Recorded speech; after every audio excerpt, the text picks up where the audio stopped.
Space may be the final frontier, but it's made in a Hollywood basement. Space may be the final frontier, but it's made in a Hollywood basement.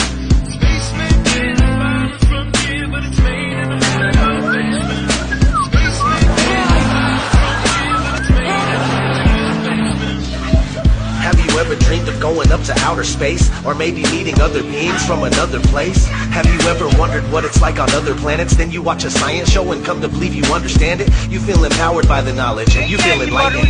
Listening to Bill Nye and Neil deGrasse Tyson. But then you wake up and you start to see the obvious. Life is just a lie and this whole world ain't what we thought it was. NASA's missions to the moon were never completed.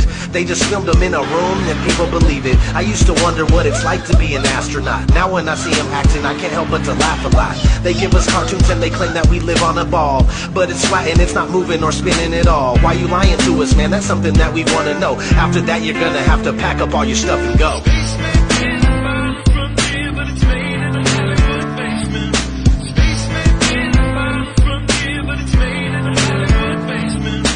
Space may be the final frontier, but it's made in a Hollywood basement. Space may be the final frontier, but it's made in a Hollywood basement. History has been rewritten by winners of wars. The Jesuit order, Khazars, Freemasons and more. They pulled the veil over our eyes and it's time to awaken. Through organized indoctrination our minds